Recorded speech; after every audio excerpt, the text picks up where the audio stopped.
Apa tingkat kultivasinya? Fang Lin bertanya. Dongji Tianwang merenung sejenak, saat itu, aku belum memasuki alam abadi, dan aku bertarung dengannya di alam abadi agung, dan kalah dalam satu gerakan. Namun, Master Paviliun Pedang Tertutup seharusnya menekan wilayahnya sendiri untuk bertarung denganku. Jika tidak, itu tidak akan semudah kehilangan satu gerakan. Fang Lin sedikit mengernyit saat mendengar ini. Jika apa yang dikatakan Raja Dongji benar, maka Master Paviliun Fengjian setidaknya harus memiliki kemampuan untuk berkultivasi hingga tingkat keabadian. Jika dia benar-benar abadi, maka segalanya akan sedikit rumit. Terlebih lagi, penguasa Paviliun Fengjian kemungkinan besar bukanlah tokoh zaman ini, melainkan peninggalan zaman kuno. Orang yang kuat seperti itu lebih sulit untuk dihadapi. Lagi pula, setelah melalui masa pembaptisan yang begitu panjang, sulit untuk mengatakan apakah Master Paviliun Fengjian telah membuat kemajuan lebih jauh. Mungkin orang ini sudah meninggal. Ketika aku bertarung dengannya tahun itu, aku jelas merasakan sedikit tanda kematian padanya, dan vitalitasnya tidak terlalu kuat. Aku khawatir ini pertanda bahwa dia tidak akan hidup lama. Dongji Tianwang berbicara ketika dia melihat Fang Lin mengerutkan kening. Fang Lin mengangguk. Akan lebih baik jika pemimpin Paviliun Fengjian sudah kehabisan umur dan meninggal. Jika tidak, Istana Tiantan akan berhadapan dengan musuh yang kuat dengan kekuatan yang tak terduga. Fang Lin, jika aliansi alkimia mengalahkan keluarga alkimia kali ini, aku harap kau bisa kembali ke aliansi alkimia dan melihat aliansi alkimia yang baru ini. Mungkin kau akan berubah pikiran. Dongji Tianwang berkata dengan tulus. Jika saya punya kesempatan, saya akan kembali dan melihatnya. Fang Lin tidak memberikan jawaban yang jelas, tetapi hanya menanggapi seperti ini. Raja Dongji tidak memaksanya dan berdiri untuk pergi. Fang Lin melirik Dongji Tianwang dan tiba-tiba bertanya, apakah ada hubungan antara Dan Meng dan Yin Satang? Dongji Tianwang berhenti sejenak, lalu berbalik, menggelengkan kepala dan berkata, sejak pertempuran di utara jauh, mereka telah memutuskan hubungan dengan balai pembasmian tersembunyi, dan mereka tidak pernah menghubungi aliansi alkimia lagi. Fang Lin tersenyum tipis jika memang begitu, tidak akan ada yang lebih baik. Dongji Tianwang memiliki ekspresi yang rumit, menghela nafas, dan kemudian meninggalkan halaman dengan tenang. Cheng Jinhai yang berdiri di luar tidak melihat bagaimana Dongji Tianwang pergi, dan mengira orang penting ini masih berbicara dengan Tuan Fang Lin Fang di halaman. Cheng Tua, tidak perlu menjaga gerbang. Pergi saja dan lakukan apa yang perlu kau lakukan. Suara Fang Lin datang dari dalam. Cheng Jinhai menanggapi, tetapi tidak pergi. Dia masih berdiri di luar halaman Fang Lin, terus menjaga gerbang untuk Fang Lin. Cheng Tua akhirnya mendapat kesempatan untuk menunjukkan rasa sayangnya, dan dia tidak bisa menyia-nyiakannya. Cheng Jinhai berkata dalam hati, dan memutuskan untuk mengawasi Fang Lin selama beberapa hari. Namun, setelah malam tiba, tidak ada seorang pun yang datang mengunjungi Fang Lin, dan Cheng Jinhai tidak merasa bosan, jadi dia hanya berdiri di sana dan berlatih dalam diam. Di halaman, Fang Lin memejamkan mata dan beristirahat, memikirkan kembali apa yang dikatakan Raja Dongji, terutama tentang Tuan Paviliun Fengjian, yang membuat Fang Lin sangat khawatir. Orang-orang dari zaman dahulu, orang-orang ini bersembunyi sebelumnya, tetapi sekarang mereka hampir semuanya keluar. Saya hanya bertanya-tanya berapa banyak dari mereka yang pengecut yang takut mati dan tidak berani menghadapi malapetaka. Fang Lin menyeringai. Dia tidak memiliki perasaan baik terhadap orang-orang kuno yang selamat ini. Saat ini, kita bahkan tidak tahu di mana Paviliun Penyegel Pedang berada. Mungkin setelah semua ini selesai, aku bisa pergi ke pegunungan di dataran tinggi barat dan mencari tahu detail Paviliun Penyegel Pedang. Fang Lin berkata pada dirinya sendiri.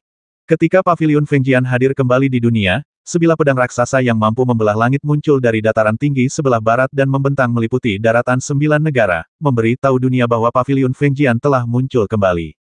Oleh karena itu, Paviliun Fengjian kemungkinan besar tersembunyi di dataran tinggi barat. Di sebelah barat 9 kerajaan terdapat dataran tinggi dengan pegunungan. Di masa lalu, beberapa kekuatan ingin berakar di dataran tinggi, tetapi mereka semua lenyap dalam sungai waktu yang panjang. Dataran tinggi barat terlalu besar. Legenda mengatakan bahwa ada ratusan ribu gunung. Belum lagi monster-monster ganas yang tersembunyi di dalamnya, bahkan ada beberapa spesies purba yang bersembunyi di pegunungan dan dataran tinggi tersebut. Itu adalah tempat yang tidak berani dimasuki oleh 9 negara. Tempat itu mirip dengan padang es Arktik, tetapi ada pejuang di pinggiran padang es Arktik. Beberapa orang bahkan mempertaruhkan nyawa mereka untuk menerobos kedalaman padang es Arktik, mencoba menemukan harta karun langka atau benda-benda peninggalan manusia kuat di masa lampau. Akan tetapi, rahasia tersembunyi di dataran tinggi barat tidak kalah dengan rahasia yang tersembunyi di padang es Arktik. Ada banyak prajurit yang menjelajah ke dataran tinggi, namun sangat sedikit yang berhasil keluar. Sekalipun ia berhasil keluar hidup-hidup, ia akan menderita cedera dan penyakit tersembunyi dan tidak akan hidup lama. Ada yang mengatakan bahwa pegunungan dataran tinggi itu dipenuhi racun tak kasat mata, dan ada yang terjatuh ke tanah saat berjalan di sana dan tidak pernah bangun lagi. Paviliun Fengjian tidak pernah terlihat lagi selama bertahun-tahun, dan semua kekuatan kesulitan menemukan jejaknya. Kemungkinan besar ia bersembunyi di dataran tinggi barat. Fang Lin berbaring di halaman sepanjang malam, memikirkan banyak hal sepanjang waktu. Pada hari kedua, Fang Lin berjalan keluar halaman, dan Cheng Jinhai mengikutinya di belakangnya, menuju ke arah kota kekaisaran. Hari ini adalah hari ketika aliansi alkimia dan keluarga alkimia mengumumkan kandidat mereka untuk kompetisi. Fang Lin juga agak tertarik, jadi dia datang untuk melihatnya. Namun, untuk menghindari masalah, Fang Lin tetap mengubah penampilannya. Ibu kota Tang dipenuhi orang. Banyak orang datang untuk menyaksikan pertempuran dan mendengar beritanya. Satu-satunya pengecualian adalah kerajaan Yuan, yang masih berperang dengan klan monster, jadi tidak banyak orang yang datang. Tetapi bagaimanapun juga, itu adalah tabrakan antara dua kekuatan alkimia besar, jadi kerajaan Yuan tetap mengirimkan beberapa orang secara simbolis. Kali ini kita akan mengadakan pertunjukan yang bagus. Long Zixin dari keluarga Long adalah wanita yang sangat cantik. Aku juga ingin bertemu Long Zixin, tapi aku khawatir dengan pencapaiannya dalam bidang alkimia. Omong kosong, dasar mesum, kau masih saja berpura-pura serius. Jangan menonjolkan diri. Sedangkan untuk Liga Dan, aku penasaran siapa yang akan maju ke medan pertempuran. Siapa peduli, Liga Dan akan segera berakhir. Kompetisi ini mungkin merupakan upaya terakhir Dan Lik.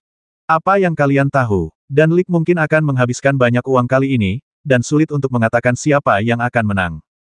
Oh, aku tidak percaya. Liga Dan sudah dalam kondisi seperti ini, bagaimana mungkin masih bisa menjungkir-balikkan dunia? Kota itu ramai dengan segala macam kebisingan, termasuk pertengkaran, diskusi, dan tawa. Meskipun demikian, ketertiban masih terjaga dengan baik di ibu kota Tang. Prajurit Tang yang berbaju besi berpatroli di mana-mana, dan para pembesar kerajaan juga diutus.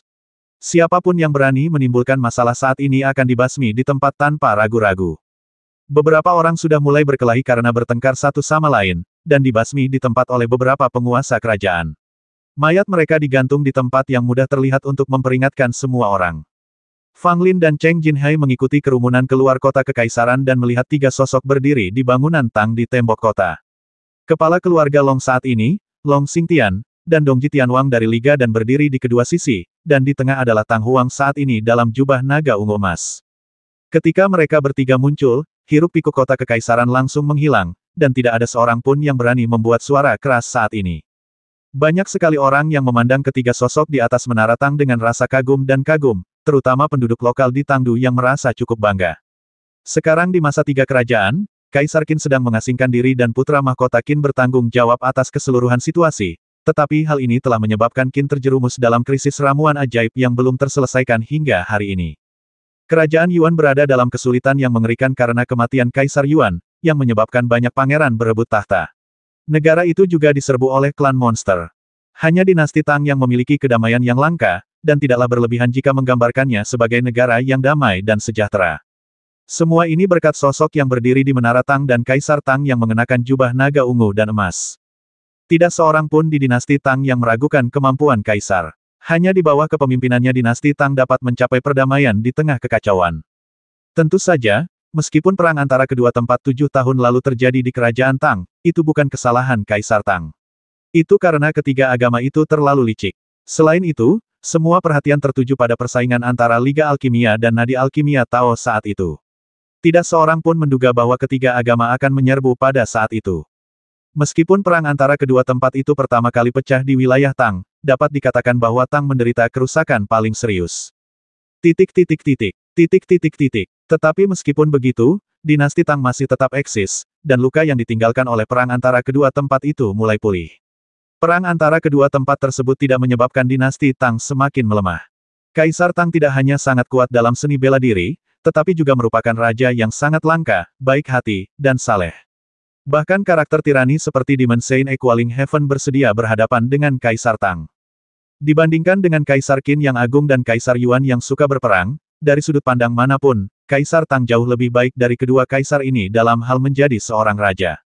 Kaisar Tang berdiri di antara dua pria besar itu, memandang orang-orang di bawah dengan ekspresi tenang dan senyuman di wajahnya yang seputih batu giok. Long Xingtian dan Dongji Tianwang di kedua sisi memiliki ekspresi dingin dan tetap diam.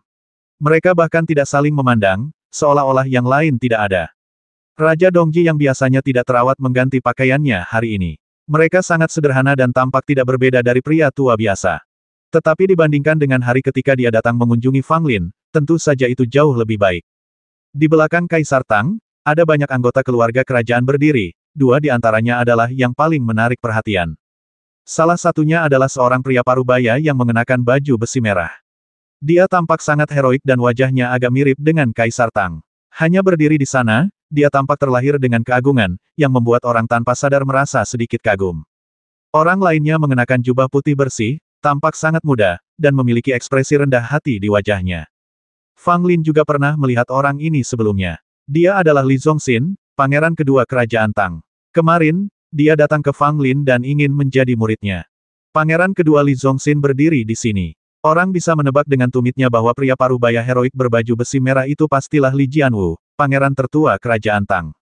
Dia juga merupakan putra mahkota. Selama dia menjadi putra mahkota, dia akan menjadi kaisar sah kerajaan Tang di masa depan. Siapapun yang memiliki mata yang jeli dapat melihat bahwa ada perbedaan besar antara kedua pangeran itu, dan dalam setiap aspek, Li Jianwu tampaknya lebih kuat dari Li Zongxin. Kalian berdua, waktunya hampir tiba. Kaisar Tang memandang dua orang di sampingnya dan berkata. Long Xingtian mengangguk, dan Dongji Tianwang berkata, mari kita mulai, terima kasih Kaisar Tang. Kaisar Tang tersenyum tipis dan berkata, karena masalah ini sedang dilakukan di ibu kota Tang, aku, sebagai penguasa ibu kota Tang, tentu akan melakukan yang terbaik. Setelah mengatakan ini, Kaisar Tang melangkah maju dan menghadap kerumunan di bawah kota kekaisaran. Hari ini, Aliansi Alkimia dan keluarga-keluarga Alkimia akan mengumumkan para kandidat untuk pertempuran tersebut. Kaisar ini ada di sini untuk menjadi saksi. Setelah para kandidat ditentukan, mereka tidak dapat diubah tanpa izin. Kaisar Tang berkata dengan suara keras, dan semua orang di seluruh ibu kota Tang dapat mendengarnya dimanapun mereka berada. Setelah itu, Long Xingtian dan Dongji Tianwang masing-masing mengeluarkan selembar batu giok dan menyerahkannya kepada Kaisar Tang. Semua mata di bawah tertuju pada Kaisar Tang, menunggu dia mengumumkan kandidat dari kedua belah pihak. Meskipun akhir-akhir ini semua orang berspekulasi tentang siapa yang akan dikirim kedua kubu untuk bertarung, dan banyak orang dapat menebak beberapa di antaranya, tetapi ketika saatnya tiba untuk mengumumkan para kandidat, mereka akan tetap penasaran dan penuh berharap mendengar beberapa nama yang berbeda. Kaisar Tang memegang selembar batu giok di masing-masing tangannya, dan berbicara lagi setelah beberapa saat kompetisi ini dibagi menjadi dua jenis. Pertama, kandidat untuk dua alkemis muda akan diumumkan. Setelah jeda, Kaisar Tang berkata, kandidat liga dan untuk bertarung adalah Gao Yun. Begitu nama Gao Yun keluar, banyak orang di bawah menunjukkan ekspresi seperti yang diharapkan. Jelas, mereka telah menduga bahwa Gao Yun pasti akan menjadi salah satu kandidat dari generasi muda liga dan yang akan bertarung. Nama Gao Yun tidak asing lagi bagi semua pihak di 9 negara. 7 tahun lalu, Sekolah Alkimia Tao dan Aliansi Alkimia mengadakan kompetisi alkimia. Setelah kalah di babak pertama, Gao Yunlah yang turun ke lapangan dan berusaha sekuat tenaga untuk mengalahkan sang alkemis Tao dan memenangkan kembali 1 poin untuk Aliansi Alkimia. Saat itu, Gao Yun menunjukkan keterampilan yang sangat kuat dalam alkimia. Baik metode alkimia yang dikuasainya maupun keterampilan pengendalian apinya sempurna. Di Liga Alkimia lebih dari 10 tahun lalu, dia adalah sosok yang unik. Fang Lin berdiri di bawah, dan dia tidak terkejut mendengar bahwa Gao Yun berada di antara orang-orang dari Aliansi Alkimia yang akan bertarung. Walaupun dia tidak melihat persaingan antara Gao Yun dan alkemis dari Sekte Dao pada saat itu, dia mendengar orang-orang membicarakannya setelahnya dan mendapat sedikit kesan tentang Gao Yun. Dilihat dari penampilan Gao Yun saat itu, dia mungkin sedikit lebih kuat dari Long Zixin saat itu. Namun hal ini tidak mengherankan. Gao Yun jauh lebih tua dari Long Zixin, dan bakatnya tidak jauh lebih lemah dari Long Zixin. Wajar saja jika dia punya kekuatan seperti itu. Jika Long Zixin saat ini bersaing dengan Gao Yun, maka mungkin Long Zixin akan memiliki peluang menang yang lebih baik. Ketika diskusi berangsur-angsur memudar, Kaisar Tang mengumumkan lagi kandidat keluarga Long adalah Long Keier. Beberapa orang tampak bingung, jelas mereka belum pernah mendengar reputasi Long Keier. Namun, beberapa prajurit dan alkemis yang lebih tua telah mendengar tentang Long Keier. Sebelum Long Zixin menjadi terkenal, jenius paling kuat di antara generasi muda keluarga Long tampaknya adalah Long Keier. Akan tetapi, orang ini jarang muncul di depan publik dan merupakan seorang jenius yang sangat rendah hati, sehingga dunia luar tidak mengenalnya. Fang Lin mengangguk sedikit. Tampaknya keluarga Long memang berencana mengirim 2 orang untuk berkompetisi dalam kompetisi alkimia generasi muda. 2 dari 5 tempat ditempati oleh keluarga Long. Ini cukup untuk menunjukkan bahwa keluarga Long masih yang terkuat di antara keluarga alkimia. Kandidat Liga dan untuk bertarung adalah Su Xiaotong. Suara Kaisar Tang terdengar lagi, tetapi dia membacakan seseorang yang tidak diduga Fang Lin. Su Xiaotong. Siapa orang ini? Kenapa aku belum pernah mendengar tentangnya? Apakah ada seorang jenius alkimia seperti itu di aliansi alkimia? Saya belum pernah mendengarnya. Saya tidak punya kesan apapun tentangnya. Mungkin dia adalah seorang jenius yang sengaja disembunyikan oleh Dan Lik sebelumnya. Saya pikir dia adalah salah satu dari orang jenius yang terkenal itu, tetapi yang kedua ternyata sangat misterius. Saya khawatir Liga dan tidak punya orang lain yang bisa diandalkan, jadi mereka membiarkan orang yang tidak dikenal itu maju ke medan perang. Dasar bodoh, apa menurutmu Raja Langit Timur sebodoh dirimu? Karena dia bisa bertarung, dia pasti mampu. Tidak ada gunanya mengatakan ini sekarang. Kita akan tahu siapa Su Xiaotong ini ketika saatnya tiba. Terjadilah diskusi tanpa akhir di kota kekaisaran. Ketika mendengar nama Su Xiaotong, banyak orang tampak bingung dan tidak tahu siapa Su Xiaotong sebenarnya. Bahkan para mantan anggota Liga Dan, yang kini telah meninggalkan Liga, tidak tahu bahwa ada sosok seperti Su Xiaotong di Liga tersebut. Namun, ada seseorang yang hadir yang mengenal Su Xiaotong, dan itu adalah Fang Lin. Fang Lin benar-benar tidak pernah menyangka bahwa Raja Dongji benar-benar akan membiarkan Su Xiaotong berkompetisi dalam kompetisi alkimia ini. Ini menunjukkan bahwa ia memiliki harapan besar terhadap Su Xiaotong. Fang Lin secara alami mengenal Su Xiaotong. Jika tidak ada orang lain dengan nama yang sama di Liga Dan, maka dialah gadis yang dikenal Fang Lin. Faktanya, Su Xiaotong, seperti Fang Lin, lahir di kerajaan Qian di antara 3 kerajaan bawah. Dia adalah cucu Su Lao, kepala cabang aliansi alkimia kerajaan Qian. Dia pergi ke kota Heiding bersama Fang Lin untuk berpartisipasi dalam kompetisi alkimia 3 kerajaan bawah. Bakat yang ditunjukkannya membuat Fang Lin takjub saat itu. Setelah itu, Su Xiaotong juga meninggalkan kerajaan Qian dan pergi ke kerajaan Ling, salah satu dari 3 kerajaan pusat, untuk mempelajari pengetahuan alkimia yang lebih maju. Hasilnya, ia diperhatikan oleh seorang tokoh senior di Liga Dan diterima sebagai murid. Akan tetapi, ia diganggu oleh saudara-saudaranya dan menjalani kehidupan yang sangat tidak bahagia. Jika Fang Lin tidak tahu tentang pengalaman Su Xiaotong dan tidak pergi bersama Ye Mengxian untuk menyelamatkan Su Xiaotong pasti sudah dikubur. Kemudian, banyak hal terjadi pada Fang Lin, dan Su Xiaotong juga memasuki Menara Danji, menara terpenting di Liga Dan, bersama Du Gunian. Sejak saat itu, Fang Lin tidak pernah melihat Su Xiaotong lagi, dia juga tidak mendengar kabar apapun tentangnya. Dia selalu berpikir bahwa gadis ini mungkin masih berada di Menara Danji dan belum keluar. Lagi pula, ada orang-orang yang telah mengasingkan diri di Menara Danji selama lebih dari 10 tahun, jadi tidak aneh bagi Su Xiaotong untuk tinggal di sana selama 7 atau 8 tahun. Namun, ketika saya mendengar nama Su Xiaotong ada dalam daftar kandidat Liga Dan, sepertinya dia sudah keluar dari Menara Danji. Ekspresi Fang Lin berubah sedikit. Su Xiaotong adalah salah satu orang dengan bakat tertinggi di bidang alkimia yang pernah ditemui Fang Lin dalam hidup ini. Sampai batas tertentu, Su Xiaotong adalah seorang jenius yang terlahir murni untuk alkimia. Tidak ada seorang pun yang lebih cocok dalam bidang alkimia selain Su Xiaotong. Tetapi karena gadis ini terlalu suci, siapapun yang punya sedikit rencana bisa mempermainkannya. Fang Lin khawatir jika dia terus tinggal di aliansi alkimia, dia akan mudah dimanipulasi atau digunakan sebagai alat alkimia. Meskipun tidak mungkin Raja Dongji akan melakukan hal seperti itu, sulit mengatakannya pada orang lain di Liga Dan. Fang Lin menarik napas dalam-dalam dan mengesampingkan sejenak semua pikiran berantakan itu. Jika Su Xiaotong benar-benar ingin berpartisipasi dalam kompetisi ini, maka setelah kompetisi, dia akan pergi menemui gadis ini. Dia tidak harus mengeluarkannya dari Liga Alkimia, tetapi setidaknya dia harus memperingatkan Raja Dongji agar tidak membiarkan bakat alkimia yang menjanjikan itu terluka. Setelah membaca nama Su Xiaotong, Kaisar Tang melanjutkan, keluarga dan Dao akan bertarung Wu Qiong. Ini adalah nama lain yang diharapkan banyak orang.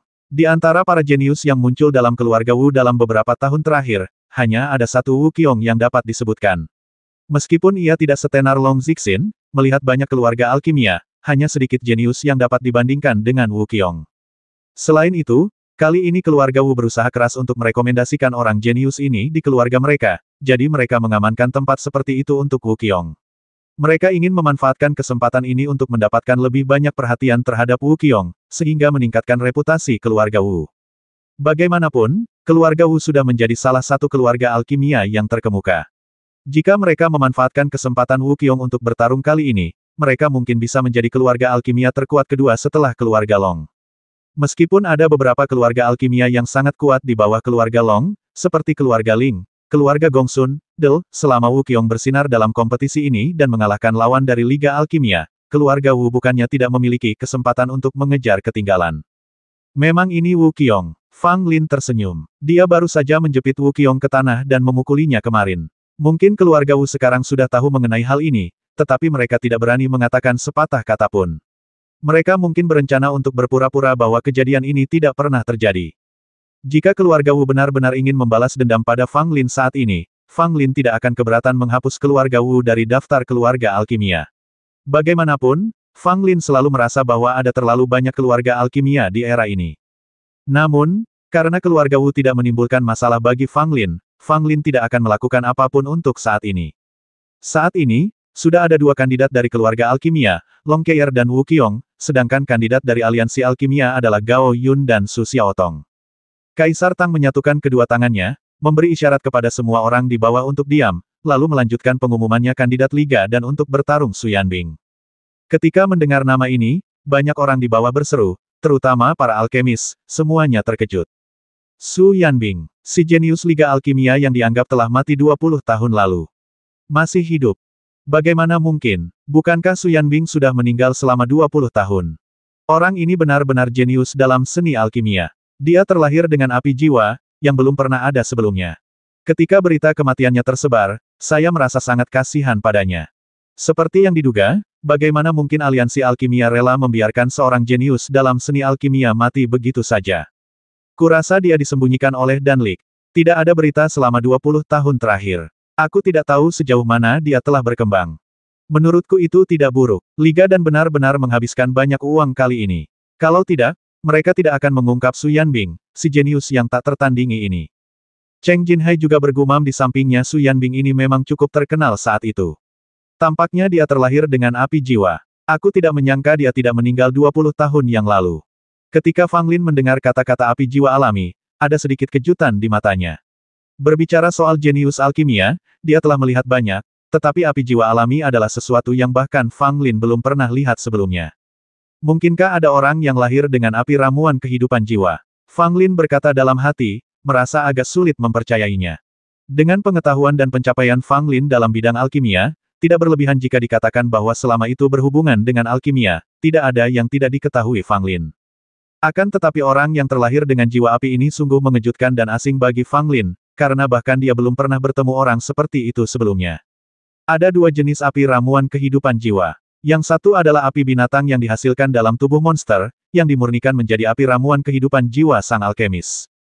Jenis lainnya adalah api yang lahir dari surga dan bumi, yang dikumpulkan oleh sang alkemis dan kemudian dimurnikan. Api ramuan jiwa kehidupan pada dasarnya berasal dari dua cara ini. Mungkin ada metode dan cara lain, tetapi dunia alkimia terutama telah menggunakan kedua metode ini sejak zaman kuno. Kedua metode memiliki kelebihan dan kekurangannya sendiri, dan sulit untuk mengatakan mana yang lebih baik atau lebih buruk. Tetapi Fang Lin belum pernah melihat seseorang pun yang terlahir dengan api ramuan kehidupan jiwa. Bahkan di istana alkimia di kehidupan sebelumnya, yang mengumpulkan para jenius alkimia terbanyak di dunia, tidak ada orang seperti itu.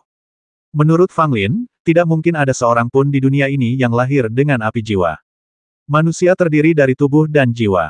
Ketika seorang bayi lahir, baik tubuh maupun jiwanya sangat murni. Kalau bayi lahir dengan jiwa api di dalam tubuhnya, bukankah ia akan terbakar sampai mati? Titik. Jika dia benar-benar orang yang terlahir dengan jiwa api, maka aku harus melihatnya sendiri. Perjalanan ini akan sangat berharga. Fang Lin berkata sambil tersenyum. Guru Fang, apa sebenarnya api jiwa alami ini? Cheng Jinhai bertanya dengan hati-hati. Fang Lin tersenyum tipis. Aku juga tidak tahu. Cheng Jinhai terkejut. Kamu bahkan tidak tahu tentang Tuan Fang. Fang Lin meliriknya ke samping, dan yang terakhir segera tidak berani berbicara. Lusa adalah hari kompetisi, kita akan dapat melihatnya saat itu. Fang Lin berkata sambil tersenyum. Sejujurnya, Fang Lin juga ingin bertemu dengan orang yang dikatakan terlahir dengan api jiwa. Dia ingin melihat apa sebenarnya api jiwa bawaan itu. Mungkinkah dia benar-benar seorang jenius yang tak tertandingi? Akal sehat mengatakan kepada Fang Lin bahwa hal ini sama sekali tidak mungkin, Tetapi dengan semua hal yang diciptakan oleh alam, mungkin keajaiban benar-benar akan terjadi. Setelah menunggu beberapa saat, Kaisar Tang melanjutkan, kandidat dari keluarga Dandao untuk bertarung adalah Gongsun Xuan. Orang ketiga dari keluarga Dandao yang berkompetisi tidak mengejutkan banyak orang. Gongsun Xuan, seorang jenius dari keluarga Dandao Gongsun, memang menempati 1 dari 5 tempat. Ini adalah sesuatu yang telah diduga banyak orang sejak lama. Dalam keluarga alkimia saat ini, hanya ada beberapa jenius, dan tidak ada banyak kesulitan dalam memilih. Pada dasarnya, siapapun yang tahu lebih banyak tentang keluarga alkimia dapat menebaknya secara kasar. Keluarga Gongsun juga merupakan keluarga yang sangat kuat di antara keluarga alkimia, menduduki peringkat 5 teratas. Jika bukan karena keluarga Long, keluarga Gongsun bahkan bisa disebut sebagai keluarga alkimia paling kuat. Sayangnya, keluarga Long adalah keluarga alkimia yang paling kuat, dan telah berdiri kokoh selama ribuan tahun. Keluarga alkimia manapun tidak memiliki peluang melampaui keluarga Long. Meskipun keluarga Gongsun telah berusaha semaksimal mungkin untuk membina generasi muda dalam beberapa tahun terakhir, mungkin anak muda dari generasi keluarga alkimia ini umumnya tidak berbakat, jadi setelah semua pelatihan, keluarga Gongsun hanya membuat Gongsun Xuan menonjol. Tentu saja, sudah sangat beruntung jika bisa menumbuhkan seorang jenius alkimia yang handal. Yang kita takutkan adalah setelah berusaha keras, kita hanya menghasilkan sekumpulan orang yang tidak berguna. Itu akan sangat memalukan. Misalnya, keluarga Ling berada di puncaknya 7 tahun lalu. Generasi tua semuanya adalah pahlawan, dan generasi setengah baya dan muda juga mampu mengemban tugas penting. Tetapi generasi mudanya benar-benar terlalu biasa-biasa saja. Ada orang yang relatif baik, Ling Zhongri, tetapi dia dihukum oleh surga karena kata-katanya yang tidak tahu malu dan akhirnya menjadi orang yang biasa-biasa saja. Saat ini, keluarga Ling telah berubah dari keluarga yang hanya berada di bawah keluarga Long menjadi keluarga yang berada di bawah keluarga Gongsun dan 2 atau 3 keluarga bangsawan lainnya. Gongsun Xuan sangat berbakat. Dia telah mempelajari alkimia selama 30 tahun. Sekarang usianya hampir 40-an. Dia memiliki pencapaian yang solid dalam bidang alkimia dan telah lama menjadi alkemis 5 ding. Dibandingkan dengan seorang jenius seperti Wu Qiong yang tiba-tiba muncul, reputasi Gongsun Xuan yang dibangunnya langkah demi langkah lebih meyakinkan dan membumi. Saat ini, hanya 2 tempat terakhir dari keluarga alkimia dan aliansi alkimia yang belum diumumkan, dan total ada 6 orang di kedua belah pihak yang telah diumumkan. Kecuali Su Xiaotong yang ketenarannya hampir tak dikenal, yang lainnya semuanya sangat terkenal, terutama Su Yanbing yang terlahir dengan api jiwa. Banyak orang menantikan penampilannya di masa mendatang. Sayangnya, jika Liga Dan masih memiliki Master Fang Lin Fang, saya khawatir tidak akan ada ketegangan dalam kompetisi ini. Saya tidak tahu dari mana kalimat ini berasal, tetapi kalimat ini langsung mendapat tanggapan dan ekspresi emosi dari banyak orang. Jika Tuan Fang masih berada di aliansi alkimia, apa hubungannya orang-orang dari keluarga alkimia ini dengan semua ini? Dengan kata lain, dengan kekuatan Tuan Fang, dia mungkin bisa mengurus kelima orang dari keluarga Dandao. Dikatakan bahwa Long Zixin dari keluarga Long telah menerima bimbingan dari Guru Fang. Hei, jadi ini berarti Long Zixin harus memanggil Tuan Fang Tuan. Dalam pertempuran dengan Sekte Dao, Master Fang lah yang membalikkan keadaan dan menyelamatkan aliansi dan dari kehilangan muka. Sangat disayangkan bahwa Master Fang tidak lagi berada di Liga Dan, jadi sudah ditakdirkan bahwa kita tidak akan dapat melihat gaya Master Fang dalam kompetisi ini. Jika Tuan Fang ada di sini, mungkin akan jauh lebih seru. Semakin banyak orang mulai membicarakan Fang Lin, dan tidak sedikit dari mereka merasa sangat menyesal karena Fang Lin tidak dapat tampil dalam kompetisi kali ini. Hal ini mengejutkan Fang Lin yang ada di sana, dan dia tidak dapat menahan tawa. Tampaknya dia sudah memiliki begitu banyak pengagum di 9 negara. Cheng Jinhai di samping memandang Fang Lin dengan penuh kekaguman dan rasa bangga. Apakah kamu bercanda? Banyak dari kalian tidak tahu kalau Master Fang ada di sini, tapi Old Cheng tahu. Inilah perbedaan antar manusia. Semuanya, harap bersabar. Tuan Fang Lin juga telah diundang dan sudah berada di ibu kota Tang. Ketika kompetisi resmi dimulai lusa, Tuan Fang juga akan hadir di sana untuk menyaksikan. Kaisar Tang berkata dengan keras. Kerumunan di bawah semuanya gembira ketika mereka mendengar bahwa Fang Lin juga akan ada di sana untuk menonton pertarungan. Meskipun Fang Lin tidak mau berpartisipasi dalam kompetisi, setidaknya dia muncul, yang mana merupakan hal yang cukup langka. Lagi pula, sudah 7 atau 8 tahun sejak Fang Lin muncul pada acara besar seperti itu. Fang Lin menggelengkan kepalanya sedikit ke bawah. Ia semula berencana untuk bersikap low profile dan hanya menonton kompetisi secara diam-diam, tetapi sekarang tampaknya ia harus bersembunyi di depan orang-orang. Saya terus mengumumkan kandidat Liga Dan untuk bertarung Ye Mengxian, kata Kaisar Tang. Orang keempat dari Liga Dan yang bertarung adalah nama lain yang dikenal Fang Lin. Ye Mengxian, cucu perempuan dari mantan tetua Tian Kui dan mantan penguasa Istana Zhenbei. Ketika Fang Lin pertama kali memasuki Istana Zhenbei, dia pernah memuja Ye Mengxian sebagai gurunya. Kemudian, Fang Lin menjadi penguasa Istana Zhenbei. Ye Mengxian menolak kesempatan untuk bergabung dengan eselon atas Liga Dan tinggal di paviliun Tian Kui untuk berlatih. Kemudian, Liga Dan mengalami perubahan dramatis. Penatua Tian Kui pensiun dan tidak lagi ikut campur dalam urusan Liga Dan tidak ada berita tentang Ye Mengxian juga. Setelah 7 tahun, Fang Lin akhirnya mendengar nama Ye Mengxian lagi. Tampaknya Liga Dan mengundangnya kali ini untuk menghidupkan kembali usahanya. Kemampuan Ye Mengxian dalam alkimia telah mencapai tingkat master alkimia bertahun-tahun yang lalu. Lagi pula, dia diajari secara pribadi oleh tetua Tian Kui dan memiliki bakat luar biasa, jadi wajar baginya untuk memiliki prestasi seperti itu. Namun, setelah beberapa tahun ini, pencapaian Ye Mengxian dalam alkimia mungkin telah mencapai tingkat yang sangat mendalam, jika tidak, aliansi alkimia tidak akan mengundangnya untuk bertarung melawan keluarga alkimia. Kandidat dari keluarga alkimia untuk bertarung Su Yunhai. Kaisar Tang terus mengumumkan nama orang keempat dari keluarga alkimia yang akan bertarung. Seorang jenius dari keluarga Zhu di bidang alkimia, reputasinya cukup baik. Lagi pula, keluarga Zhu juga merupakan keluarga besar yang memiliki kedudukan tinggi di antara keluarga alkimia. Ketika Fang Lin berada di Istana Zhenbei, dia juga memiliki beberapa pengalaman tidak menyenangkan dengan anak-anak keluarga Zhu dalam alkimia. Akan tetapi, pada perkembangan selanjutnya, selalu saja keluarga Ling yang mengincar Fang Lin, sedangkan keluarga Zhu paling-paling hanya mengipasi api di depan keluarga Ling. Hingga kini, keluarga Dan Dao dan aliansi Dan masing-masing telah mengonfirmasi 4 kandidat untuk bertarung, dan kedua belah pihak masih memiliki 1 orang yang tersisa yang akan diumumkan. Namun, keluarga alkimia pada dasarnya sudah menebak siapa orang terakhirnya. Hanya aliansi alkimia yang masih memiliki ketegangan, dan hanya sedikit orang yang tahu siapa orang terakhirnya.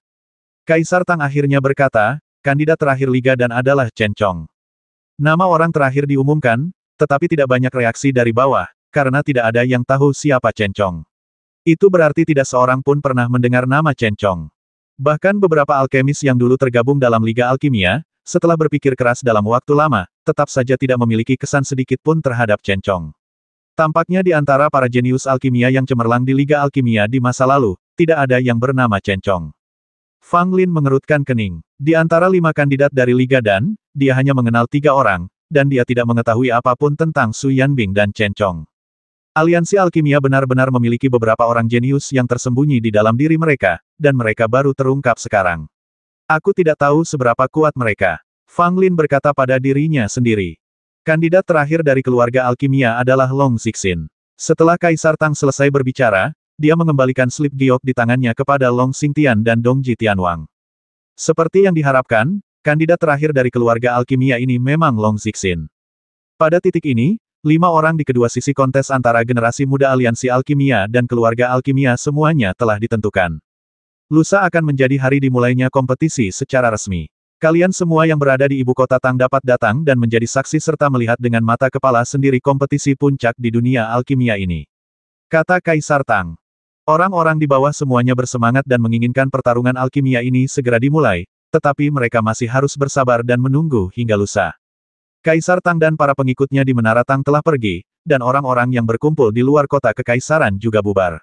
Meskipun demikian, diskusi-diskusi itu dapat didengar sepanjang waktu. Rupanya banyak orang sedang mendiskusikan para alkemis yang diumumkan hari ini.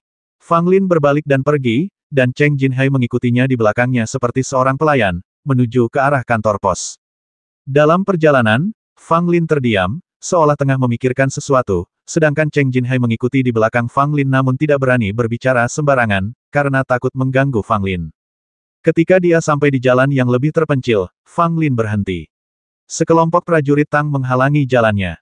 Fang Lin tersenyum, tetapi Cheng Jinhai di belakangnya memasang ekspresi bingung, benar-benar bingung.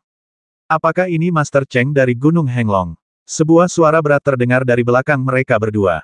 Fang Lin dan Cheng Jinhai berbalik dan melihat seorang pria heroik berbaju merah berjalan ke arah mereka, diikuti oleh sekelompok prajurit. Dan mereka bukan prajurit biasa. Mereka semua mengenakan baju zirah emas gelap, memegang tombak perak, dan pedang tajam di pinggang mereka. Mereka penuh dengan aura pembasmi, dan hanya berdiri di sana sudah cukup untuk membuat orang biasa gemetar ketakutan. Terutama lelaki berbaju besi merah itu, dia jauh lebih tinggi dari orang dewasa. Cheng Jinhai, seorang pria tua namun kuat, sudah tinggi, tetapi pria berbaju besi merah setengah kepala lebih tinggi dari Cheng Jinhai. Cheng Jinhai menunjukkan ekspresi ketakutan. Pria berbaju merah memberinya banyak tekanan. Yang terakhir juga memiliki aura seperti kaisar, yang membuat Cheng Jinhai ingin bersujud dan menyembahnya. Cheng Jinhai pernah merasakan perasaan ini saat dia menatap Kaisar Tang di bawah kota kekaisaran. Nama saya Cheng Jinhai. Bolehkah saya tahu siapa Anda? Cheng Jinhai buru-buru membungkuk dan bertanya dengan hati-hati. Dia sangat gugup dan tidak yakin dengan niat pria berbaju merah itu. Apa yang harus dia lakukan jika dia datang dengan niat buruk? Pria berbaju merah itu mengangguk, dan alih-alih menatap Cheng Jinhai, dia menatap Fang Lin yang penampilannya telah berubah. Kalau begitu, orang ini pastilah Tuan Fang Lin Fang, kata pria berbaju merah. Fang Lin melirik pria berbaju merah dan bertanya dengan tenang, siapa kamu? Lelaki berbaju merah itu tersenyum tipis, namun wajahnya sangat heroik dan sedikit garang, sehingga senyumnya tidak terlihat bagus. Saya bertemu dengan Li Zongxin kemarin. Dia adalah saudara kerajaan saya. Pria berbaju merah itu berkata dengan santai. Kalimat ini mengejutkan Cheng Jinhai. Ternyata orang ini adalah pangeran tertua dinasti Tang dan putra mahkota Li Jianwu saat ini. Cheng Jinhai tahu bahwa Yang Mulia putra mahkota adalah orang yang kejam. Di masa lalu, beberapa sekte di kerajaan Tang siap membelot ke kerajaan Yuan. Ketika keluarga kerajaan Tang mengetahui hal itu, Yang Mulia putra mahkota memimpin pasukan Tang dan banyak guru untuk membasmi semua anggota sekte tersebut. Konon, kepala semua orang yang terbasmi dalam sekte tersebut digantung di depan gerbang gunung masing-masing, bahkan anak-anak dan wanita pun tak luput. Hal ini menggemparkan sekte lain di dinasti Tang saat itu dan mereka mempunyai dendam mendalam terhadap Yang Mulia putra mahkota. Itu juga karena Li Jianwu bertindak terlalu kejam saat itu dan menerima terlalu banyak kritik, jadi Kaisar Tang menegurnya dengan keras di hadapan semua menteri. Namun, Li Jianwu masih menempuh jalannya sendiri dan merupakan yang paling ditakuti di antara semua pangeran. Ternyata itu adalah Yang Mulia putra mahkota. Saya memberikan penghormatan kepada Yang Mulia putra mahkota. Cheng Jinhai membungkuk pada Li Jianwu, namun Li Jianwu bahkan tidak melihat ke arah Cheng Jinhai, jelas-jelas tidak menganggap serius Cheng Jinhai. Tuan Fang, karena Anda akhirnya datang ke Tangdu, mengapa Anda tidak mengunjungi rumah pangeran saya? Li Jianwu berkata sambil tersenyum. Mengunjungi istana pangeran, mengapa kau ingin pergi ke sana? Fang Lin bertanya balik. Senyum di wajah Li Jianwu menghilang, digantikan oleh sedikit rasa dingin. Mungkinkah Tuan Fang tidak mau memberi kita kehormatan itu? Li Jianwu berkata dengan nada dingin. Fang Lin terkekeh dan berbalik menatap Li Jianwu. Yang Mulia, apakah seperti ini cara Anda memperlakukan seseorang sebagai tamu? Fang Lin mencibir. Li Jianwu mendengus dingin pangeran ini selalu seperti ini. Tuan Fang, apakah Anda merasa sulit untuk beradaptasi? Fang Lin menggelengkan kepalanya bukannya aku merasa sulit beradaptasi, tapi aku hanya merasa bahwa Yang Mulia agak terlalu mendominasi. Ini bukan sikap yang seharusnya dimiliki seorang pangeran suatu negara. Ketika Li Jianwu mendengar ini, wajahnya menjadi semakin marah. Fang Lin, bagaimana mungkin pangeran ini tidak membutuhkan evaluasimu? Apa yang kamu bicarakan dengan Li Zongxin hari itu? Katakan yang sebenarnya sekarang. Wajah Cheng Jinhai memucat dan dia minggir sambil berdoa dalam hati agar perkelahian tidak terjadi, kalau tidak dia akan terlibat. Titik. Pangeran kedua ingin menjadikan saya sebagai gurunya, itu saja. Apalagi yang ingin diketahui Yang Mulia putra mahkota. Saya bisa menceritakan semuanya. Fang Lin berkata sambil tersenyum. Li Jianwu langsung mengerutkan kening menjadi muridku. Apakah kamu setuju? Ekspresi Fang Lin akhirnya berubah dingin. Apakah aku setuju atau tidak, tidak ada hubungannya denganmu, Li Jianwu. Lancang, para prajurit berbaju besi emas di belakang Li Jianwu tiba-tiba berteriak serempak. Suaranya menggetarkan dan membawa kekuatan yang menekan. Fang Lin tidak menyadarinya, seolah-olah dia tidak merasakannya sama sekali. Fang Lin, apakah kamu ingin tahu di mana tempat ini? Ini Tangdu. Li Jianwu berkata sambil mencibir, memperlihatkan sedikit permusuhan terhadap Fang Lin, dan satu tangan sudah memegang pedang di pinggangnya. Melihat situasi ini, Cheng Jinhai berpikir dalam hati bahwa ini tidak baik. Tampaknya perkelahian akan segera terjadi. Apa yang harus dia lakukan? Apakah Anda ingin membantu Tuan Fang menghadapi Li Jianwu dan yang lainnya? Bukankah itu akan menyinggung keluarga kerajaan Tang? Gunung Henglong kecilnya terletak di bagian selatan kerajaan Tang. Bagaimana dia bisa terus eksis kalau dia menyinggung keluarga kerajaan? Tetapi jika aku membantu Li Jianwu menghadapi Fang Lin, aku akan menjadi orang seperti apa? Selain itu, di belakang Fang Lin adalah istana penelan surga, yang juga merupakan keberadaan besar yang tidak dapat diprovokasi. Ngomong-ngomong, Aku tidak akan ikut campur. Aku akan bersembunyi saja dan melihatmu bertarung. Cheng Jinhai bertekad, jika Fang Lin benar-benar bertarung dengan Li Jianwu, dia, Cheng Jinhai, pasti tidak akan campur tangan dan akan bersembunyi dengan patuh. Sepertinya aku sudah lama tidak bertindak di depan dunia. Beraninya Tom, Dick, atau Harry berteriak di depanku. Fang Lin juga mencibir, tanpa rasa hormat sedikit pun terhadap Li Jianwu dalam kata-katanya. Kucing dan guk-guk, kaulah orang pertama yang berani menghina pangeran ini seperti ini. Bahkan jika kau adalah Fang Lin, aku akan memberitahumu orang macam apa aku ini. Begitu Li Jianwu selesai berbicara, dia menghunus pedangnya dengan marah. Para prajurit berbaju besi emas di belakangnya mengarahkan tombak perak mereka ke arah Fang Lin satu persatu. Selama Li Jianwu memberi perintah, mereka akan menyerang Fang Lin tanpa ragu-ragu. Fang Lin melangkah maju dengan ekspresi kosong di wajahnya. Berdengung. Tekanan tak terlihat menyelimuti seluruh jalan panjang itu. Orang-orang di jalan ini merasa seolah-olah ada batu besar yang menekan mereka. Napas mereka menjadi berat dan tubuh mereka tampak gemetar. Bahkan Li Jianwu, yang berada di tingkat keabadian kecil, merasakan tubuhnya tenggelam, dan sedikit kejutan muncul di matanya. Saat Li Jianwu hendak mengayunkan pedangnya, Fang Lin sudah mengambil langkah kedua. Ledakan, sebuah kekuatan besar tiba-tiba datang, dan dada Li Jianwu terkena hantaman keras, dan cermin pelindung jantung pada baju besi merah pun hancur seketika. Apa? Ekspresi Li Jianwu berubah lagi. Bahan baju zirah merahnya luar biasa, terutama cermin pelindung jantungnya. Ada juga susunan sihir canggih yang bisa mengatasi serangan lawan. Tetapi sekarang, Fang Lin bahkan belum menyentuhnya, dan cermin pelindung jantungnya sudah pecah. Fang Lin terus berjalan menuju Li Jianwu. Setelah langkah ketiga, prajurit berbaju besi emas di belakang Li Jianwu jatuh ke tanah satu persatu, tidak bisa bergerak. Mereka yang tingkat kultivasinya lebih rendah langsung pingsan. Hal yang sama terjadi pada Cheng Jinhai. Pada saat itu dia sedang ditekan oleh tekanan yang kuat. Wajahnya memerah dan dia merasa sangat tidak nyaman. Dia dipenuhi rasa ngeri. Apakah ini kekuatan Tuan Fang? Cheng Jinhai diam-diam berseru dalam hatinya. Dia selalu berpikir bahwa Fang Lin sangat hebat dalam ilmu alkimia, tetapi dia tidak menyangka bahwa keterampilan bela dirinya begitu mengerikan. Li Jianwu sangat terkejut. Dia juga berada di tingkat keabadian rendah, tapi sekarang dia ditekan oleh Fang Lin. Meski dia tidak bisa bergerak, sangat sulit baginya untuk bergerak. Yang mulia, apalagi Anda, bahkan jika semua penguasa negeri Tang Anda dikirim, saya rasa mereka tidak akan dapat menghentikan saya. Fang Lin berkata ringan, dan melangkah beberapa langkah ke arah Li Jianwu. Li Jianwu akhirnya tidak dapat bertahan lebih lama lagi, dan terjatuh ke tanah dengan baju besinya, matanya dipenuhi campuran keterkejutan dan kemarahan. Fang Lin hanya berdiri di depan Li Jianwu, menatapnya tanpa ekspresi di matanya, seolah-olah dia sedang melihat seekor semut yang bisa diinjak sampai mati kapan saja. Tatapan merendahkan ini membuat Li Jianwu semakin marah. Pada saat ini, seharusnya dialah yang memandang Fang Lin seperti ini, jadi mengapa dialah yang dipandang rendah? Fang Lin, kamu, Li Jianwu ingin berbicara, tetapi mendapati bahwa semua yang dia katakan tampak pucat dan tak berdaya, karena dia bahkan tidak memiliki kualifikasi untuk melawan Fang Lin, dan dia bahkan tidak bisa berdiri di depan Fang Lin. Hal ini sulit diterima bagi Yang Mulia Putra Mahkota, yang selalu sombong dan menganggap dirinya sebagai pejuang yang kuat. Cheng Jinhai tertegun saat dia menonton dari samping. Bagaimana mungkin Pangeran Li Jianwu, yang ditakuti oleh semua sekte utama di Kerajaan Tang, bersikap begitu menyedihkan di hadapan Tuan Fang Lin Fang? Seberapa kuatkah Master Fang ini? Tetapi Cheng Jinhai tiba-tiba berpikir, mungkinkah Fang Lin ingin membasmi Li Jianwu? Jika Li Jianwu benar-benar terbasmi, bukankah Fang Lin telah menyinggung keluarga Kerajaan Tang? Aku khawatir bahkan orang sebaik Kaisar Tang akan bertarung sampai mati dengan Fang Lin, bukan? Anak muda, kamu seharusnya menunjukkan belas kasihan saat kamu bisa. Kamu cukup bangga pada dirimu sendiri karena telah membuat putra mahkota kita begitu malu. Apakah kamu masih tidak mau berhenti? Pada saat ini, suara yang agak tua dan serak terdengar. Fang Lin mendongak dan melihat seorang lelaki tua pendek berjubah hitam berdiri di atap di dekatnya, menatapnya dengan mata menyipit. Ketika Li Jianwu melihat orang itu datang, dia langsung kegirangan.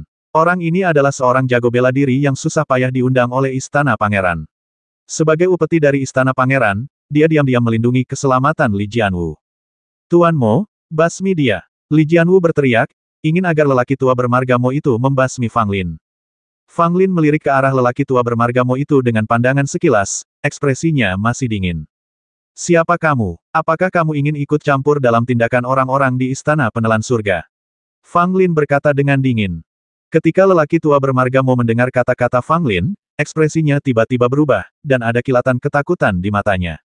Meskipun Anda berasal dari Istana Penelan Surga, mohon tunjukkan belas kasihan dan jangan mempersulit Yang Mulia Putra Mahkota. Jika saya telah menyinggung Anda dengan cara apapun, saya harap Anda dapat memaafkan saya. Kata lelaki tua bermarga Mo itu dengan tak berdaya. Ketika Li Jianwu yang sedang terbaring di tanah mendengar ini, ekspresinya tiba-tiba menjadi sangat jelek.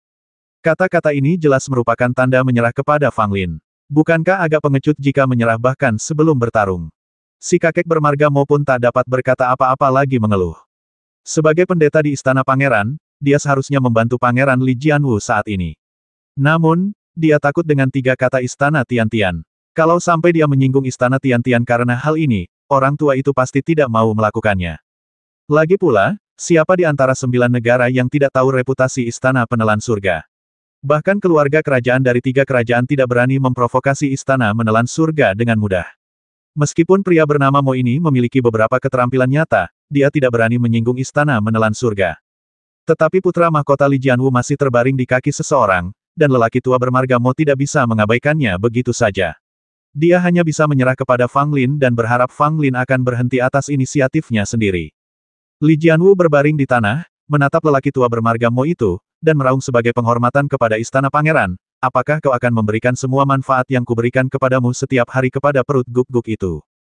Ketika lelaki tua bermarga Mo mendengar ini, dia juga sangat marah. Kalau saja dia tidak mendapat restu dari keluarga kerajaan, dia pasti ingin sekali melarikan diri. Yang mulia, harap bersabar. Saya pasti akan menyelamatkan Anda. Orang tua bermarga Mo itu menanggapi dengan tidak senang dan terus menatap Fang Lin. Ekspresi Fang Lin luar biasa dingin, tanpa emosi sama sekali, dan tidak ada tanda-tanda dia akan berhenti. Pendeta Istana Pangeran, karena kau ingin menyelamatkan Yang Mulia Putra Mahkota, maka berhentilah bicara omong kosong dan bertindaklah. Mari kita lihat apakah kau memiliki kemampuan untuk menyelamatkan orang. Fang Lin berkata dengan dingin. Orang tua bermarga Mo itu masih sangat ragu-ragu dan tidak ingin bertarung dengan Fang Lin, karena begitu dia benar-benar mulai bertarung, dia takut dia tidak akan bisa berhenti. Selain itu, ini adalah ibu kota dinasti Tang. Jika perkelahian benar-benar terjadi dan suaranya terlalu keras dan keluarga kerajaan mengetahuinya, Mo akan mendapat masalah. Ini adalah ibu kota Tang. Lebih baik bagimu dan aku untuk tidak mengambil tindakan, kalau tidak orang-orang yang tidak bersalah di sini akan terluka. Kata lelaki tua bermarga Mo itu sambil memutar matanya, mencari alasan yang sangat bagus. Fang Lin mengangguk, seolah-olah dia merasa apa yang dikatakan lelaki tua itu masuk akal. Jika perang pecah di sini, tentu saja hal itu akan dengan mudah berdampak pada orang-orang yang tidak bersalah. Lagi pula, Fang Lin bukanlah tipe orang jahat yang akan membasmi orang tanpa berpikir panjang. Yang Mulia Putra Mahkota sangat kasar padaku. Ia bersikeras agar aku mengunjungi Istana Putra Mahkota dan bertanya ini dan itu. Ia mengancam akan menghunus pedangnya jika aku tidak memberitahunya. Ia sangat sombong. Apakah ini kekuasaan Putra Mahkota Tang? Itu benar-benar sesuai dengan reputasinya. Fang Lin melirik Li Jianwu, nadanya penuh sarkasme dan penghinaan. Li Jianwu menggertakkan giginya, kemarahan muncul di matanya, namun sayangnya dia tidak bisa berbuat apa-apa. Dia bahkan tidak bisa berdiri di depan Fang Lin. Orang tua bermarga Mo itu diam-diam mengeluh dalam hatinya. Ia tahu betul bahwa putra mahkota memiliki temperamen yang sangat kasar dan mudah impulsif ketika menghadapi sesuatu. Yang lainnya baik-baik saja, tetapi orang ini jelas tidak mudah untuk dihadapi.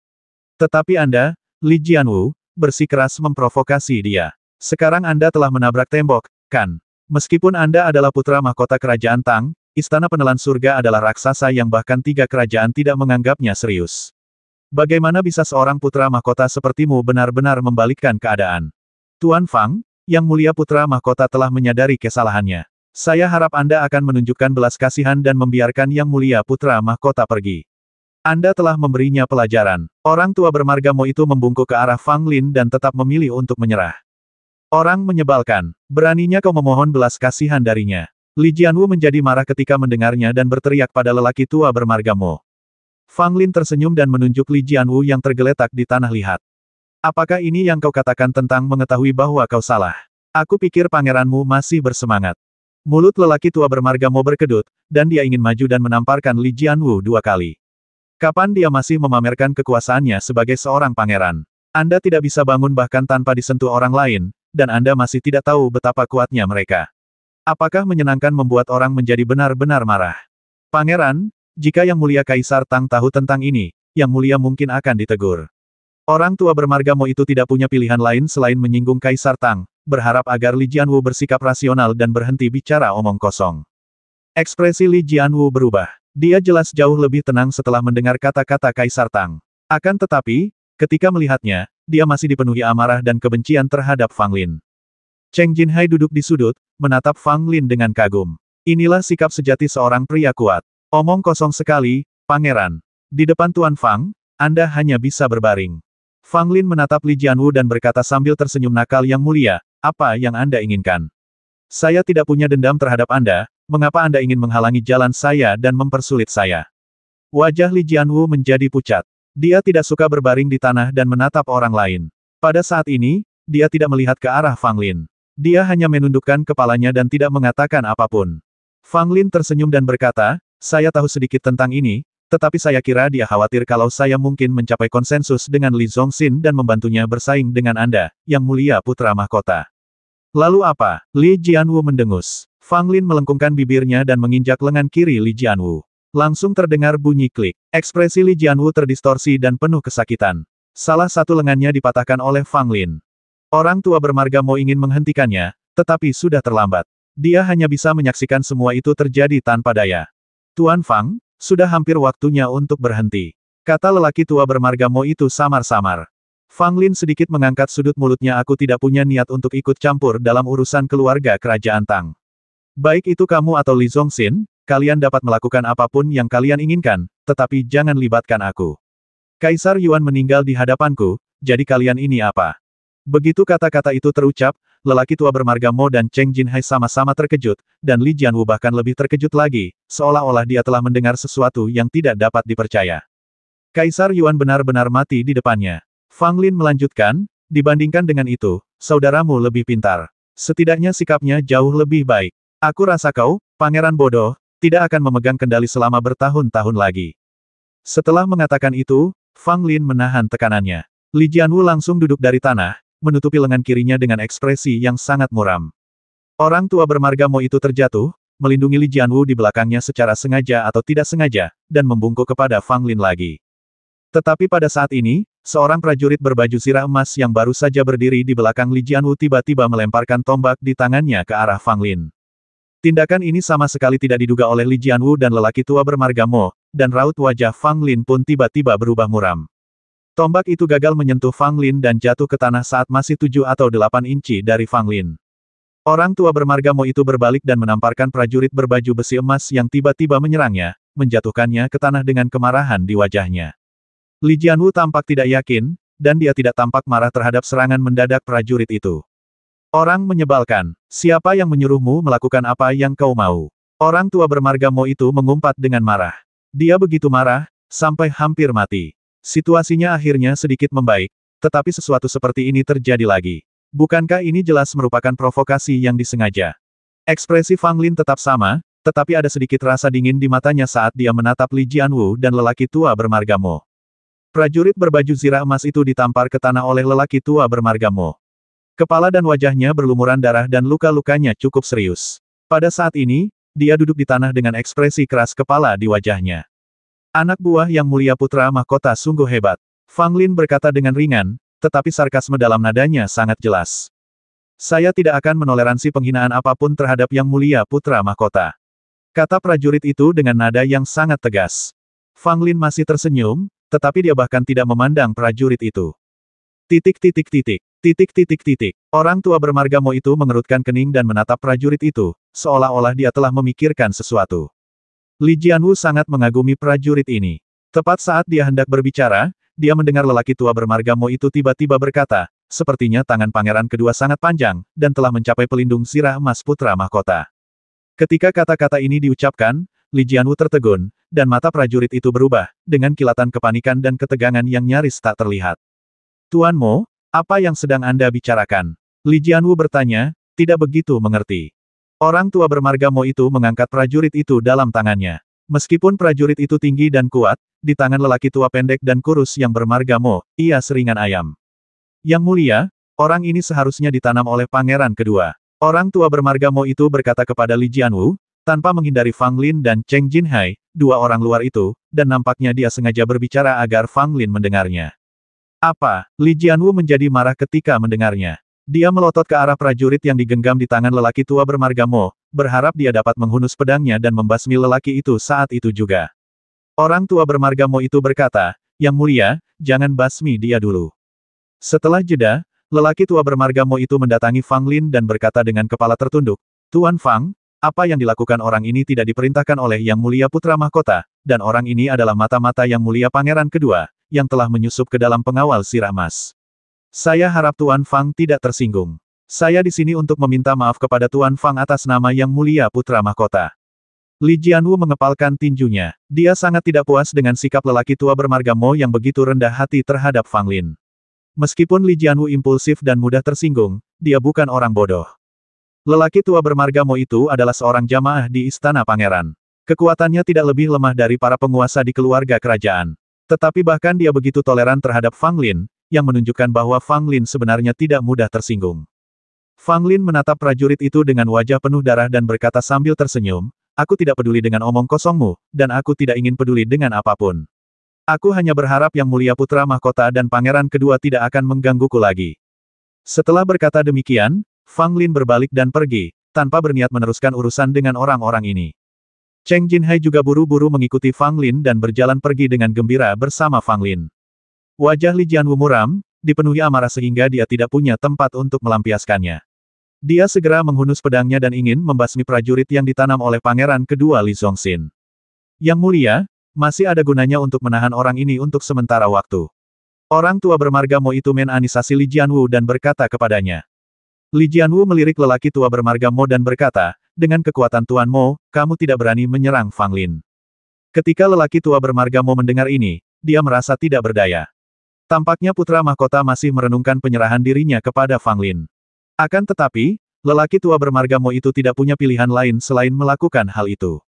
Kalau orang lain, dia pasti akan menjatuhkannya tanpa mengatakan sepatah kata pun. Namun orang ini kebetulan adalah Fang Lin. Sebagai pendeta di Istana Pangeran, lelaki tua bermarga Mo itu harus mempertimbangkan bukan hanya Istana Pangeran tetapi juga dirinya sendiri ketika melakukan sesuatu. Sekalipun Mo memiliki kemampuan untuk menangkap Fang Lin, dia sama sekali tidak dapat melakukannya karena Fang Lin memiliki Istana Penelan Surga di belakangnya. Fang Lin sendiri mungkin tidak menakutkan, tetapi Istana Penelan Surga bukanlah sesuatu yang orang seperti Mo mampu untuk memprovokasinya.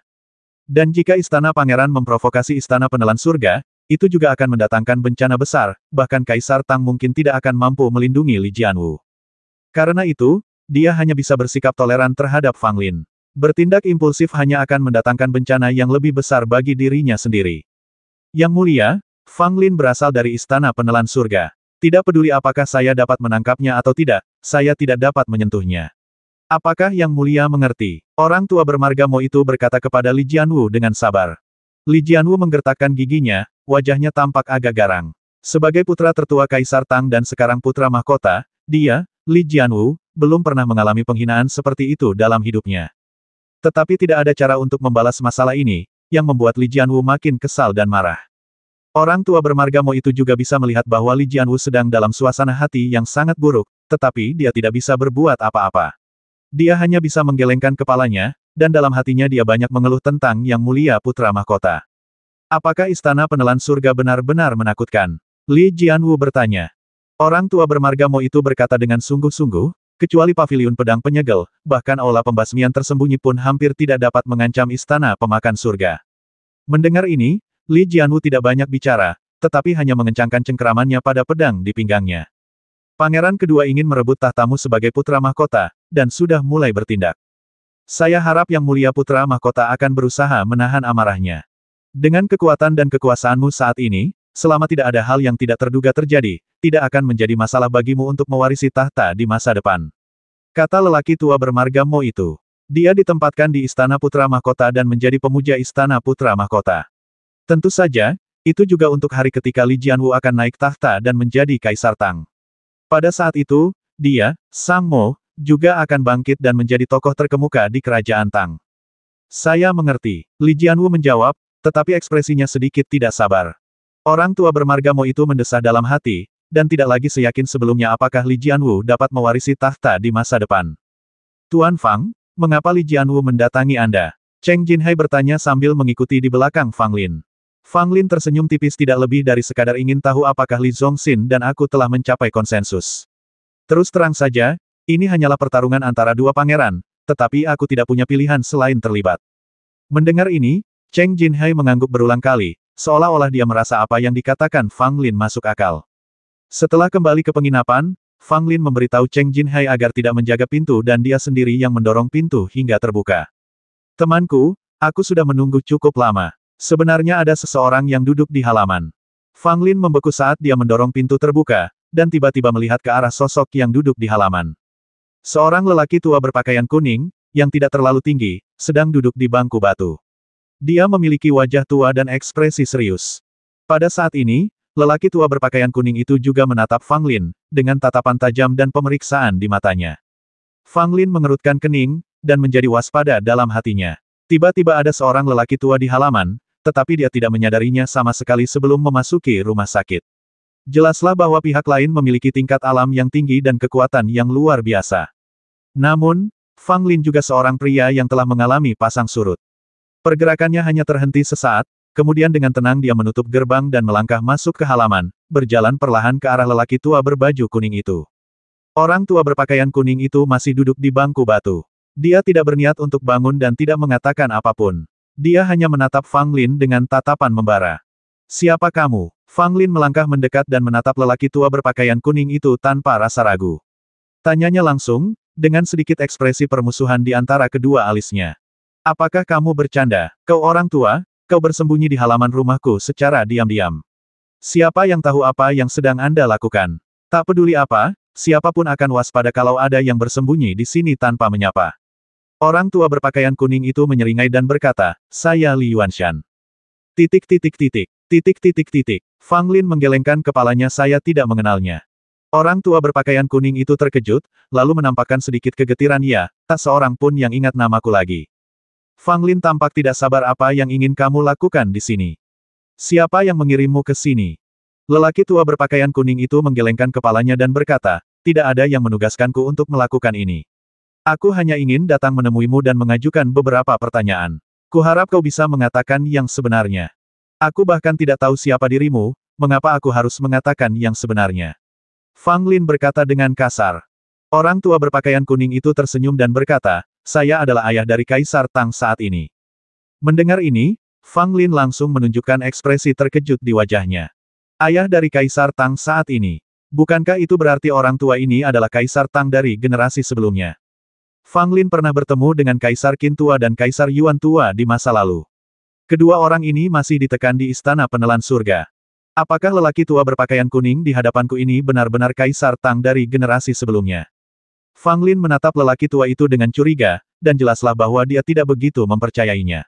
Lagi pula, Fang Lin belum pernah melihat Kaisar Tang yang lama, jadi siapa yang tahu seperti apa penampilannya?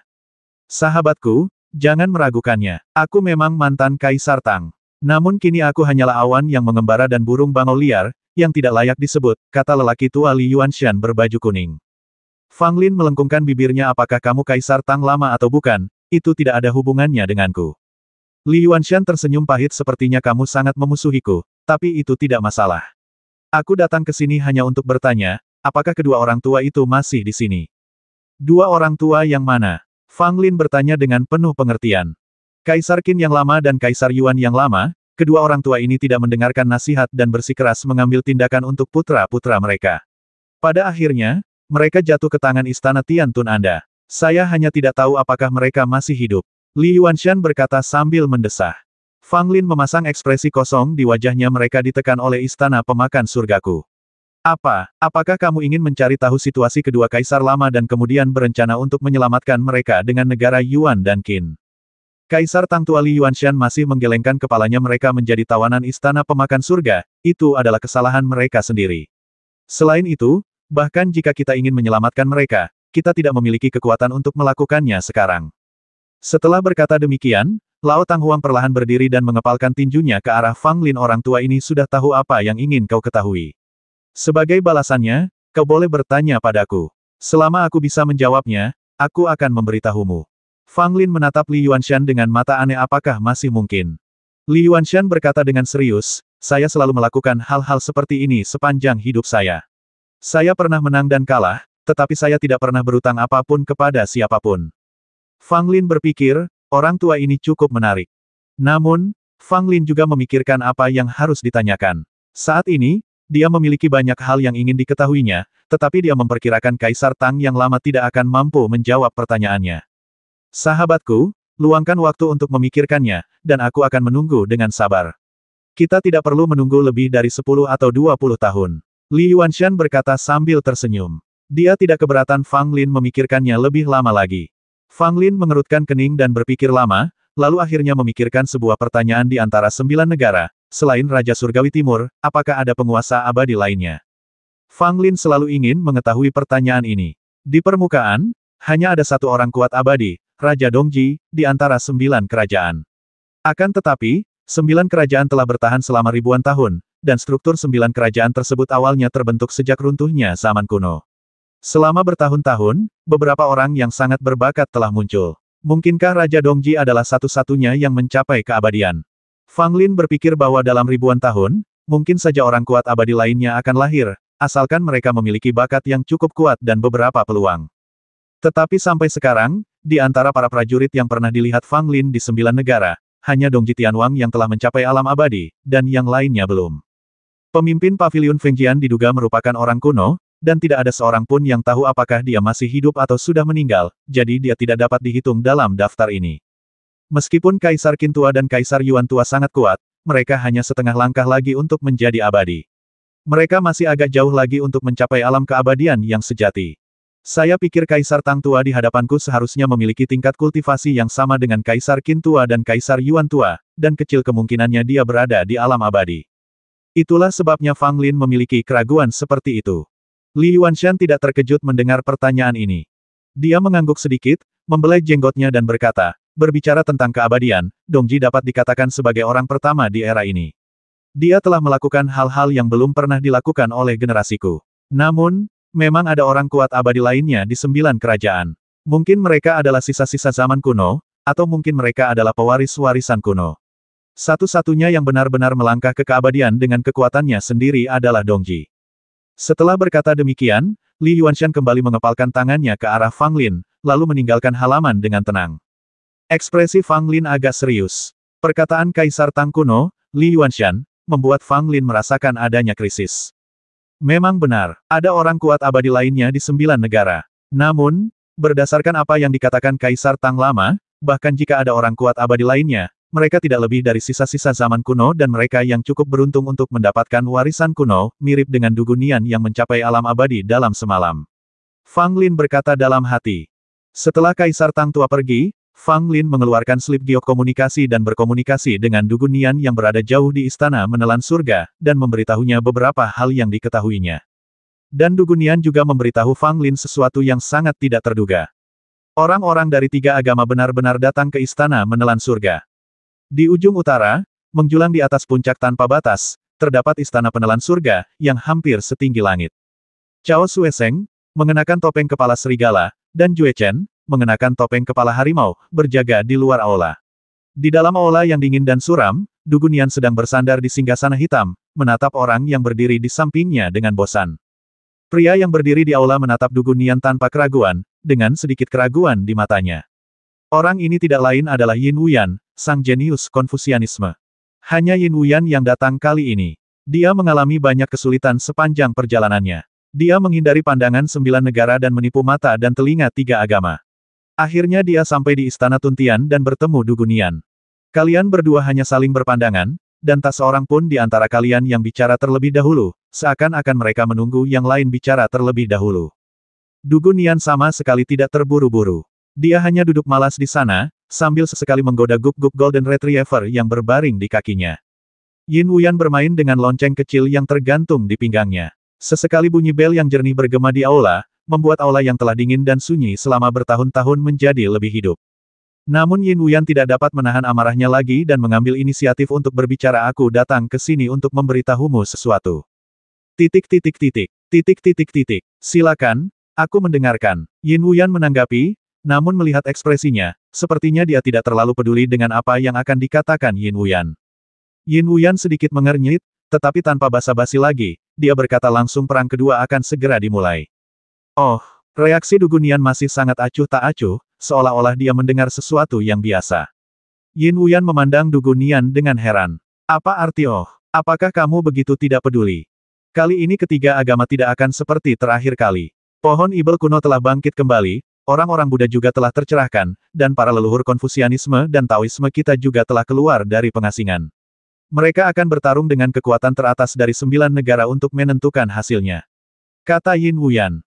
Dugunian tersenyum tipis sudah selesai. Kalau begitu kamu boleh pergi. Kalau kamu tidak mau pergi, kamu bisa tinggal di sini.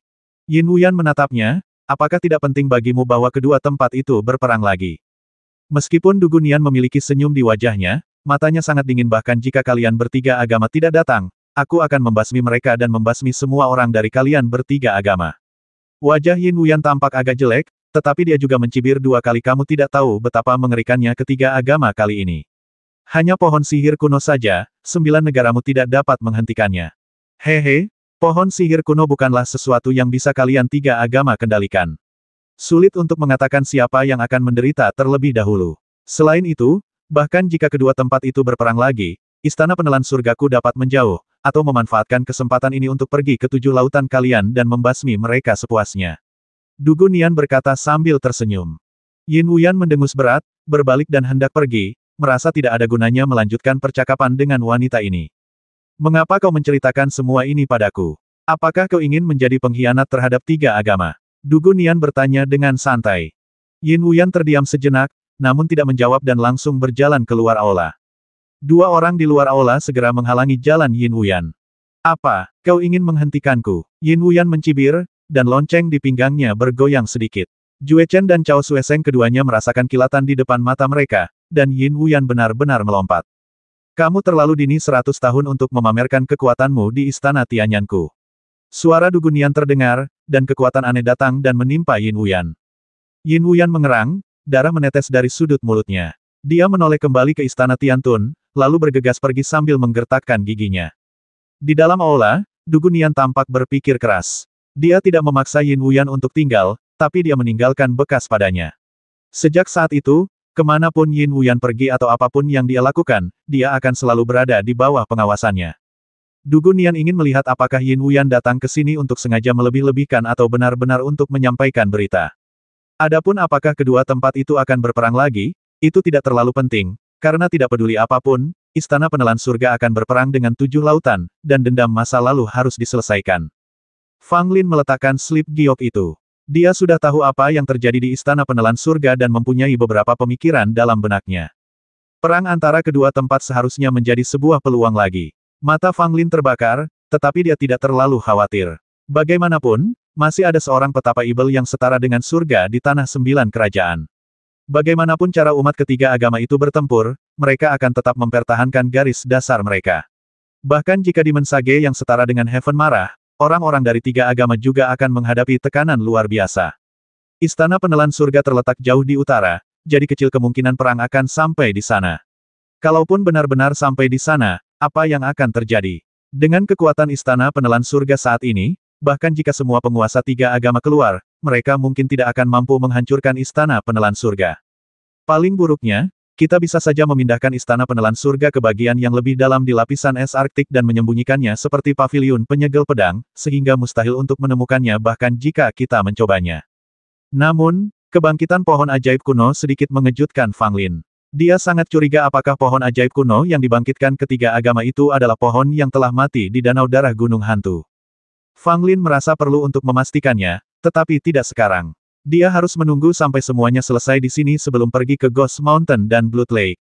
Kalau akar pohon ajaib itu benar-benar hilang, maka pohon ini mungkinlah penyebabnya. Sayangnya, masalah selalu datang bertumpuk. Fang Lin mendesah ringan. Kontes antara aliansi alkimia dan keluarga alkimia akhirnya dimulai pada hari ini. Pagi-pagi sekali, orang-orang dari Liga Alkimia, keluarga alkimia, dan keluarga kerajaan Tang datang dan mengundang Fang Lin untuk menonton pertempuran dan duduk di sebelah beberapa tokoh penting seperti Kaisar Tang. Fang Lin tidak menolak dan mengikuti orang-orang ini. Bahkan Cheng Jinhai mengikuti Fang Lin dengan keras kepala, ingin mengambil kesempatan ini untuk bertemu dengan para petinggi itu. Ibu kota Tang ramai dengan aktivitas. Jalanannya sepi dan hampir semua orang berbondong-bondong keluar kota kekaisaran. Melihat dari tempat yang tinggi, orang bisa melihat lautan kepala. Sebuah panggung kompetisi sementara telah dibangun di sini, dan prajurit-prajurit yang membawa perisai telah mengelilingi panggung dalam beberapa lingkaran, mencegah mereka yang datang untuk menonton keseruan untuk mendekati panggung demi menghindari pengaruh pada kompetisi antara kedua belah pihak. Tidak hanya itu, ada banyak master kerajaan, baik secara terang-terangan maupun diam-diam, dan berbagai master dari keluarga alkimia dan aliansi alkimia semuanya mengawasi pergerakan di bawah untuk menghindari kecelakaan. Mereka yang bisa duduk dan menyaksikan pertempuran di gedung bergaya Tang di kota kekaisaran semuanya adalah orang-orang besar, dan siapapun dari mereka adalah orang terkenal. Fang Lin membawa Cheng Jinhai ke sini secara terang-terangan, dan sesaat semua petinggi di sini memandang Fang Lin. 1600.